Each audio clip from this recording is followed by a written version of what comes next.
series that Pastor Tim has been preaching on, and we are in chapter 14. And chapter 14, the theme for the week is single-mindedness. I don't like that word.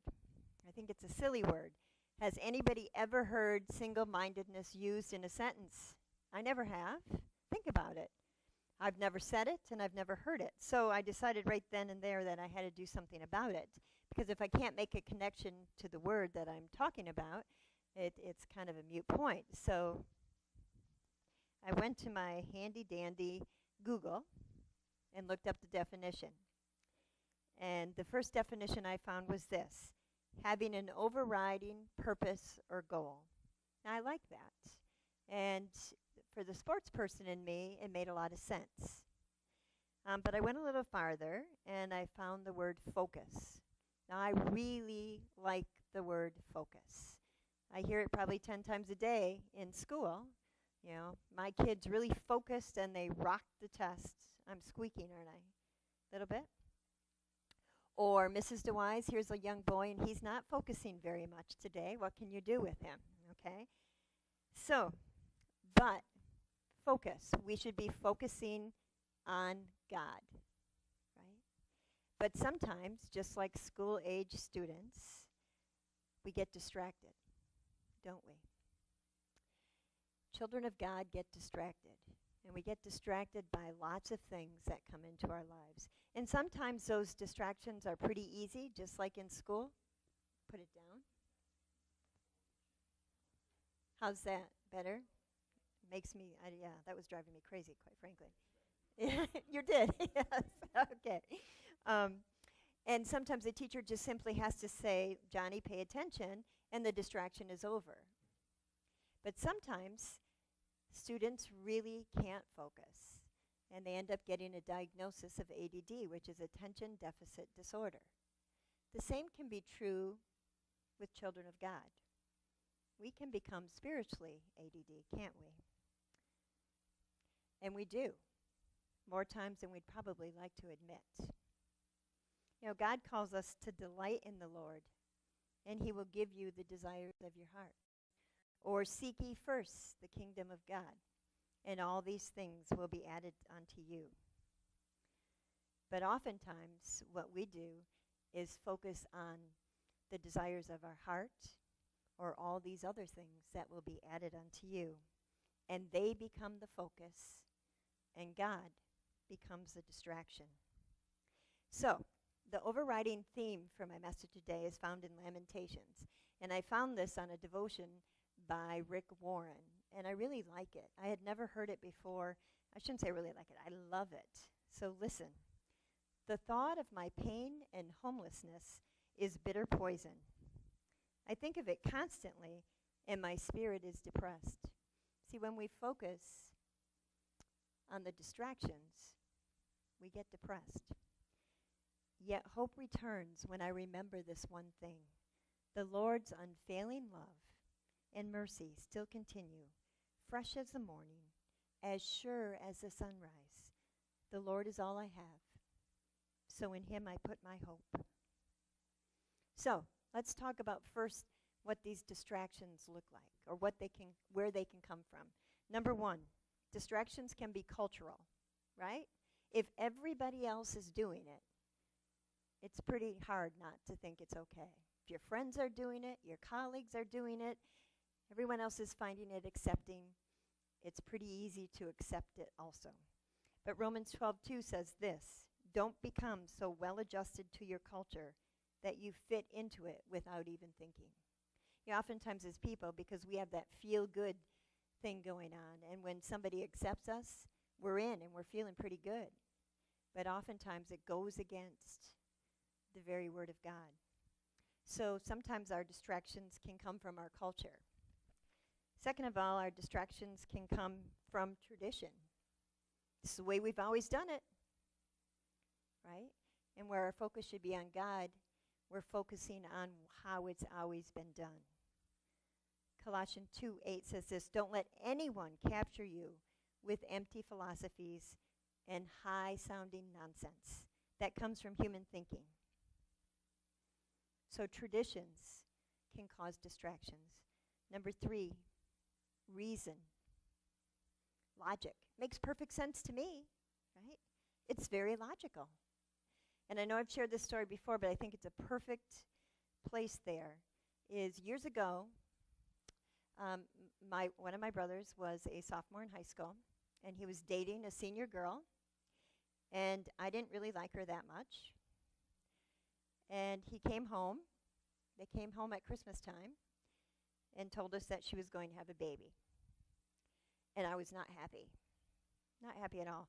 So I mustered all the logic and reasoning that I had as a senior and told them that I thought she should have an abortion. Now, I'm not really proud of that now, but at that time, with the reasoning and the logic that I had, it made perfect sense. Fast forward 35 years, and last week, we spent a wonderful weekend with my brother and that young lady. They're still married today. And that little boy who was that baby.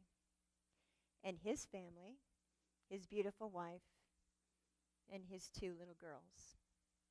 Now, what if my brother would have been distracted by my logic and my reasoning?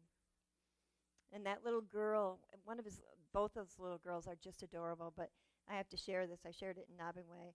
Alyssa, who is 3 years old, and she is just a hoot. And her mom was combing her hair, getting her ready for something, and she said, "Mom, I cannot wait to see Chase and Miles and let him know what beauty looks like."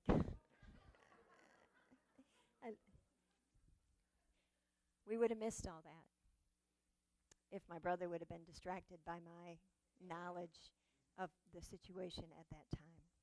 So, we can be distracted by cultural things, traditional things, our own reasoning, and number 4, emotional. Feels right. Feels good. Right? And I always think of the example of Zeke's shop. When I walk in there in the wintertime, we keep it about 55 degrees, it feels warm, right? Because I'm coming in from cooler temperatures. But in the summertime, because it's a big, vast array of concrete, when I walk in there in the summertime, it feels cool because it's probably about 70, and outside it's about 80. So are my feelings correct? They aren't. See, we can't trust our feelings because our feelings are fickle, and they change based on external forces. So, number 1, traditions. Number 2, cultural. Number 3, logic. And number 4, emotional. So let's talk about some of the distractions that are, I would say pretty much across the board, we all struggle with at one time or another. Number 1, the very blessings that God gives us can be the very thing that distracts us from God. That's pretty sad. You know, Zeke and I have been so blessed in the last several years. His business is thriving. He's finding a better balance on how he handles it. We're making some money. My career's going well.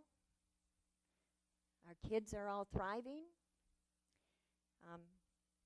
We're feeling pretty good about ourselves.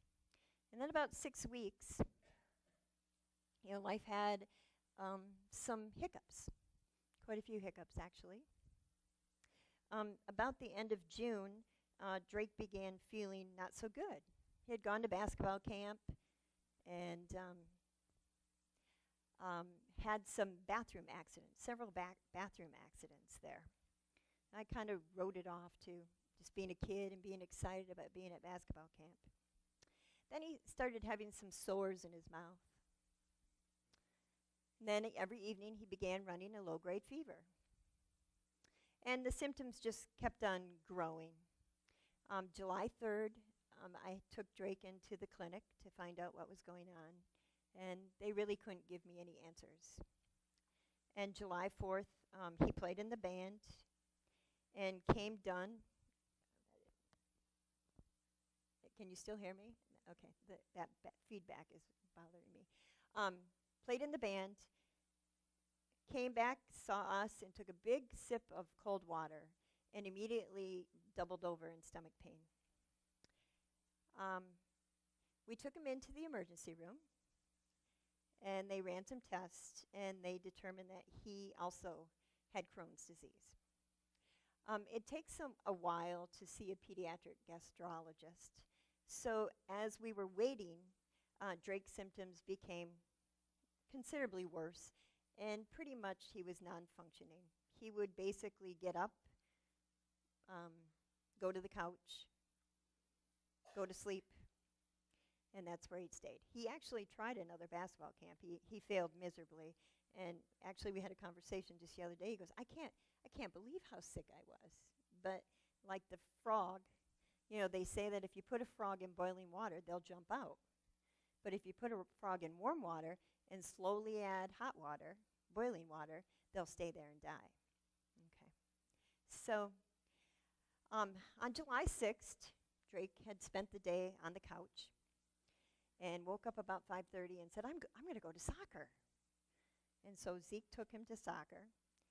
And as soon as they left, the phone rang, or Desiree came running down the steps and said, Devin just called and he needs me. And I knew there was something wrong because Devin doesn't ask for anything. And I said, take him immediately to the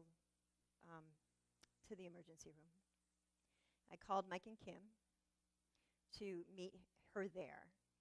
And Devin had worked that day. He had a great day. Said it was a great day at work. Left work at 4 o'clock, grabbed a Gatorade for the way home. And when Desiree and Kim got to his house at 20 after 6, he was on his hands and knees, throwing up into a towel because he did not have enough energy to make it to the bathroom. He was already going into shock. And when I got to the hospital and saw him, I knew that he was very, very ill, very ill, with a chance that we might not have him. Of course, medicine is an amazing thing, and they stabilized him enough to move him, and they moved him to Petoskey. The ride itself was very, very difficult for him, and when he got to Petoskey, he wasn't in much better shape. But we ended up sleeping a few hours, and the next day they started running some tests on him. And then something happened, and he started making these involuntary, gut-wrenching screams and shouts. He was in such agony and such pain.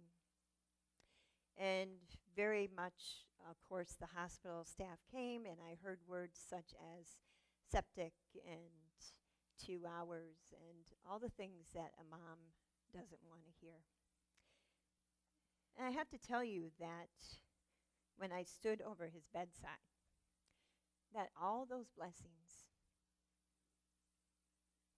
that God had given us, business, good reputation, careers, they were bitter poison. They didn't mean a thing. They were no different than the dirt that was on the ground.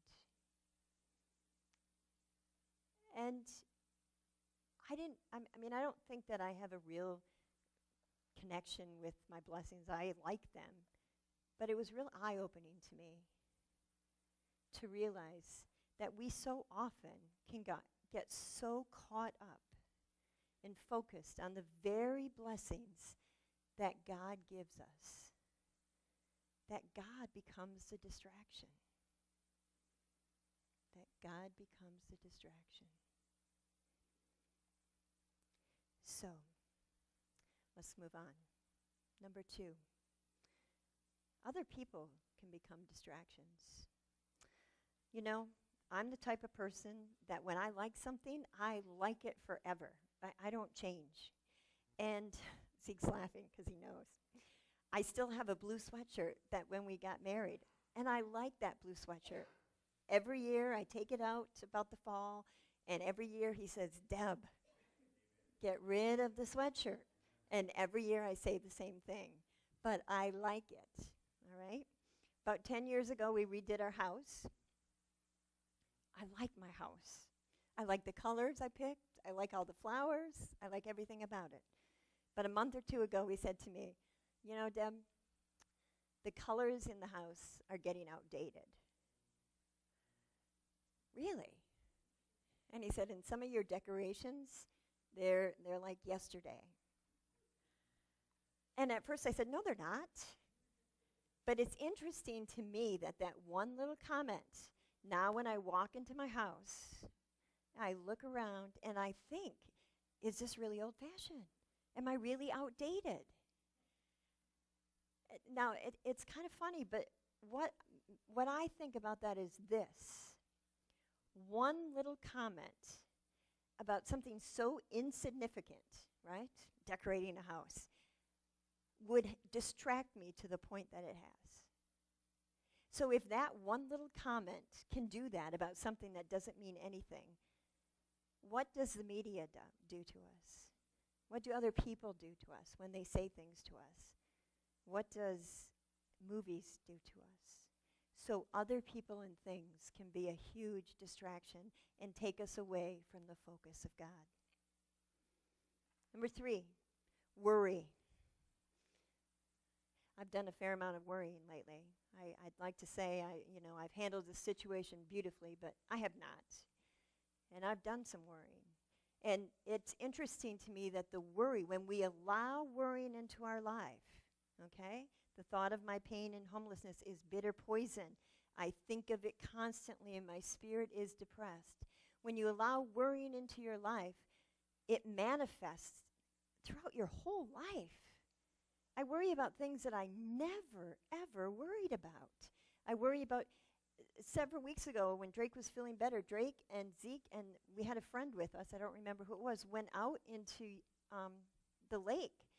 And I sat on the shore and sobbed because I couldn't see them. And I was so afraid they were gone and they were drowned. And what was I going to do? I worry more than I ever thought I would. And I know, and I don't have Devin's permission to say this, but I think he'll be okay. He's struggling with some of that too, that anxiety and worrying. Because when your world is turned upside down, you have to make sense of it again. And sometimes those distractions come in and they want you to make sense with them like that. Now, when we hear the word focus, right, we think of a positive, right? When I think of focus, and somebody says, somebody focused today, I'm thinking that's a great thing. But it can be a negative. Because when we focus on negative things, we create negative things in our heart, right? And if I worry excessively, really what I'm doing is practicing atheism. Because I'm saying, Lord, don't trust you, don't believe you. I say I do, but my actions speak. How many of us have said to our kids, your actions speak louder than your words, right? My actions are speaking louder than my words. So, number 4, fear, right? And our fear can be anything. I've had huge fear, but we all deal with fear every day in some way or other, because fear is opposite of love. So if we're not feeling love, we're feeling fear. When all this was going on, of course, Devin had emergency surgery. We spent some time in the ICU. When we took Devin home from the hospital, Bob Bosman actually brought him home. We actually picked Drake up and took him to the hospital that night because he was scheduled to make some tests the next day. And I was texting one of my girlfriends on the way down, and I said I could literally feel the fear eating away at my soul. I could literally feel it. It was letting the distraction of fear overcome my hope of God. We had our parent meeting at school the other day, and I had a gentleman who came and talked. Actually, he spoke here before, Bob Norton. He came and talked from an official parent-coach perspective. And he said we need to predetermine, when we go to games, we need to predetermine how we're going to act. And I like that. And I thought right there that we need to do a better job of that. At least I do. I need to predetermine how I'm going to act. Because if you go back to the emotions, you can't always trust them. And where the emotions go, the man will follow. So we have to be very careful to not let our emotions become a distraction. Number 5, we do a lot of comparing, and comparing causes jealousy. Comparing is evil. But I did that through this. I'd get on the elevator after I left the ICU, and some studly 30-year-old would walk in, and I think, oh yeah, it must be nice. Look at you. Look at you all fit and buff and ready to face the day. Must be nice. And I would look at families together, smiling and laughing, and I'd get angry. I'd get jealous. Jealous. I was letting the bitter poison of distractions get the best of me. I'd come home and Drake was cuddled up on the couch. And the kids would go by on their bikes laughing. And I think, must be nice. Must be nice. And my job at that time, of course, as AD, a lot of physical, right? Kids are going to camp. Coaches are excited. And my 14-year-old son is laying on the couch. Can't hardly move. Lost 12 pounds in 17 days. I struggled. I did a lot of comparing. And I did a lot of worked through my jealousy. You know, 2 Corinthians 10:12-14 says this, but they are only comparing themselves with each other, using themselves as a standard of measure, right? That's what I was doing. I wasn't comparing to the Word of God. I wasn't comparing to anything but somebody else. Number 6, our very own selfishness and control can be quite a distraction. And I say, and I believe this wholeheartedly, that we are so selfish, we don't know that we are. We are so incredibly selfish. You know, when all that was going on with Devin, I didn't care for God. I didn't care that God had a plan for Devin. I'm being honest. I didn't care. I didn't care that I knew Devin knew God and would be in heaven. I didn't care that this might bring a blessing to somebody else. All I cared about was I didn't want to do life without Devin. That's the only thing I cared about. And that's the only thing I would say over and over again as I walked the halls. Please, please, please. And yeah, I want to go back to fear a little bit. My fear was so strong that I would not ride in the ambulance with him because I was so afraid he would die. And I just couldn't face it. So I thought that if I wasn't there, it wouldn't happen, which is bizarre. When the doctors would come, I would actually literally race out of the room because I did not want to hear what they were going to tell me. The distractions of our life. And I know that all of us don't have those big of emotions oftentimes in life, but fear manifests itself in our lives every single day, and it's a distraction. I realized, going back to selfish and control, that it's really, really easy to say, I trust God, when you still have control about all the environment. It really is easy. But when you are out of control, and your life is out of control, the rubber hits the road. And then you have to figure out if you really do trust God. And if you do, then you have to decide that you're going to follow, whether the outcome is what you want or the outcome is not what you want. That's tough. That's tough. Those who live their lives following their sinful selves think only about things that their sinful self wants. I think we're all guilty of that. I know I am. although I can hide it. I can hide it with my church demeanor, right? I can hide it with my politeness. I can hide it with my political correctness. But we're all selfish to the core, and we want what we want. Number 7, pain. And again, pain can manifest itself in many, many ways. But whatever you focus on increases, okay? And through this all, I focused on my lack of,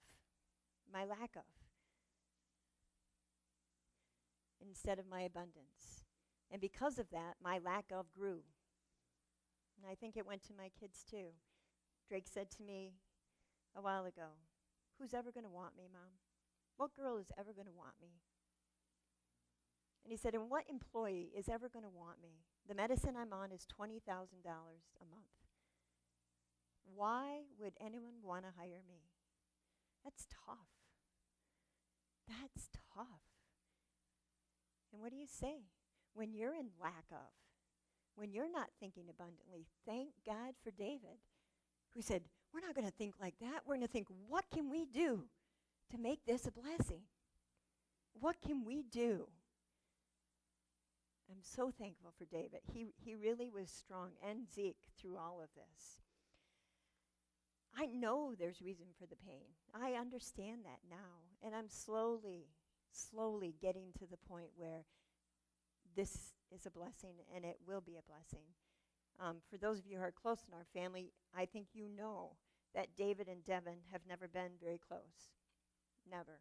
They're two separate entities. David pretty much mistreated Devin throughout his high school life. I mean, if you're going to be frank, that's the truth. Devin is a real mellow, laid-back kind of guy. David is aggressive in your face. You know, David's going to make things happen, and Devin's just going to enjoy life. And that's the one blessing I've found so far. This has literally changed their relationship. And David said, there's only 2 things in life that stress me out. I can't remember what the first one was, but the other one was sick brothers. And he treats Devin like a king. Thinks he does. So there's reason for pain, because that's where we grow. If there is no pain, there is no growth. I know that on the backside. But when I'm in it, I was a mess. As I was consumed with my pain, I said to Zeke, let's go for a walk. And I said, let's take the back trails where we run, because I didn't want to be with people, and I just wanted to hear and feel God's nature, okay? And we start going on the trail, and right in the middle of the trail is a beautiful baby fox dead. That put me right over the edge.